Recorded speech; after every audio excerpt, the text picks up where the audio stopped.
on this week's episode of The Chris and Andre Show.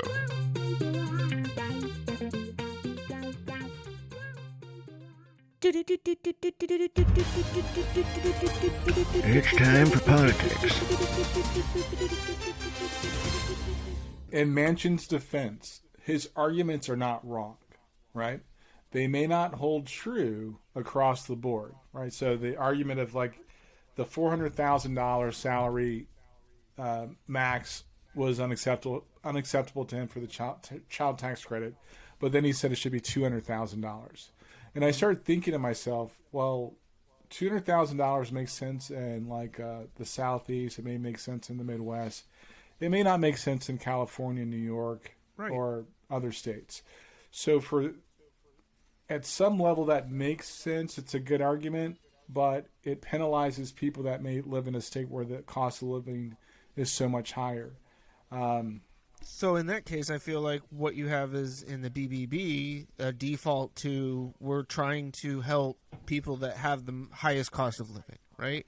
We're looking at what is essentially we feel like the bare minimum that we could set it at, so that in places like California and New York where the cost of living is so much higher, that you're still able to get the relief ultimately that you need. Yes, right. There will be some people in places like, Montana or Kentucky where they don't need that relief and they're going to benefit from it anyways. But the idea is to make sure that people who need the relief are going to get it. And that's where I feel like more often than not, I get frustrated with, I guess, like these arguments, because it's like, yeah, I get what you're saying, that like $400,000 is a lot of money. Those people don't need a child tax credit. And it's like, yes, not in all places they don't, but in some places they do. And because we're trying to address this at a federal level, not saying it's the best way, but that's what we're trying to do here, that's the only way we can really go about this. If we set it at $200,000,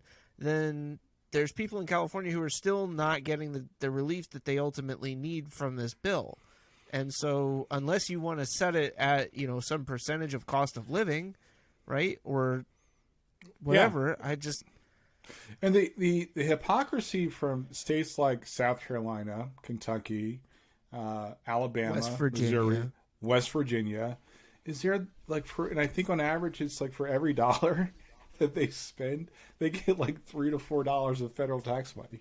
Right. So they are literally living off federal welfare to exist as a state.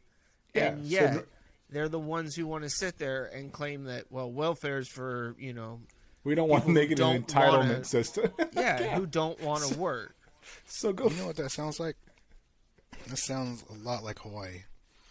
Hawaii, think about, last statistic was like 86% of the populace is on food stamps.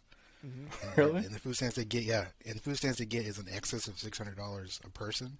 Like, so if one family could have a couple thousand in food stamps a month, and it's a culture. Everyone's like, it's a culture of food stamps. Like, it's become so normal that when people pay for cash, they're like, whoa, hey brother, what they called? It's that kind of stuff.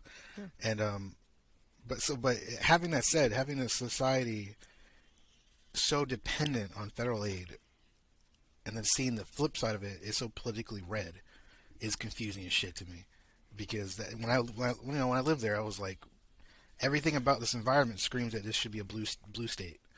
But you guys are like driving around in Toyota Tacomas with lift kits, and you're thinking you're all cowboys and trying to act like the reddest of the rednecks, which made me laugh like hell, because I'm like, I'm from the South United States. You guys are nothing compared to them. Hell, you could be driving your dad's Chevy pickup truck, but at the end of the day, like those guys took a freaking bailout bigger than anybody. Like, right? Yeah. I mean, it created this weird thing. I was like, don't get me started on GM.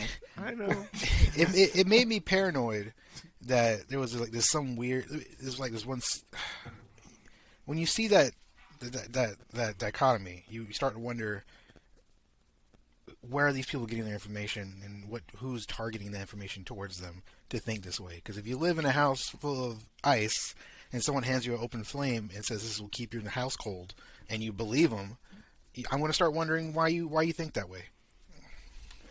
I don't disagree. I just think that the argument, the partisan argument there is weak, and I think that's what frustrates me and infuriates me. So Manchin and all of his, and again, I don't disagree with what he's saying, but it's not the complete picture, and it only caters to a certain part of the voters in West Virginia that may feel like, again, it's playing to the narrative that all, if you don't live in my state, you're an elitist, blah blah blah, or you may be more.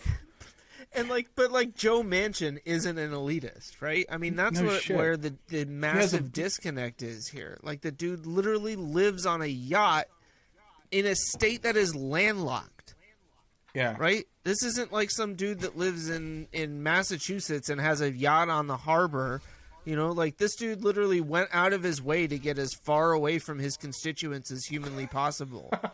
And then live off of, like, the decimation of their beautiful countryside because of the coal plants that they want to continue to fund. So, and well, it's ironically, there's a coal workers union that reached out to him to kind of get him to stop being so hard on this bill, because it would actually help some of the people that have been affected by the work in the coal mines, right? Yeah, by black lung disease.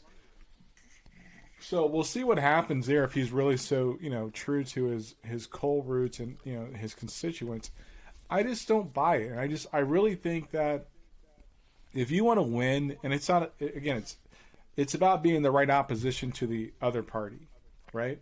The Republicans know how to win elections more consistently. They know how to rig elections. They know how to rig state legislatures.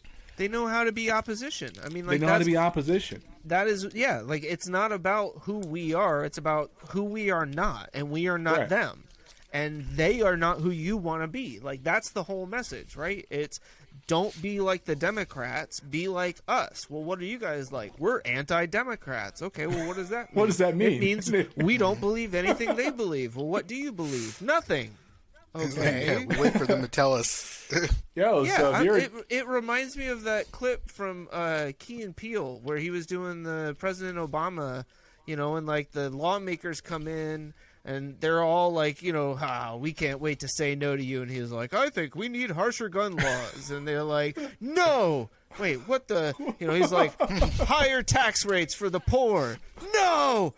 What are we doing? Like, guys are cutting off their tongues and stuff. Like, that's where I feel like that. They just looked at that and they went, what a brilliant idea to embrace as a party, right? Like, it's not about what we are, it's about what we oppose. And all we have to oppose is everything that other party stands for. It doesn't matter what it is. It doesn't matter who it helps. All we know is that anything they want is bad. They are bad, and we are good because they are bad. Because we are the opposite of them, we must be good because we have defined them as bad. So if I was a campaign manager for a Democrat, I would run up on Republicans. I would be in their face about all their BS. Blah, blah, blah. Anyway, I start shooting. Yeah. Sorry, when you say run up on somebody, that's that's what I envision. To hear the rest, tune into this week's episode of The Chris and Andre Show.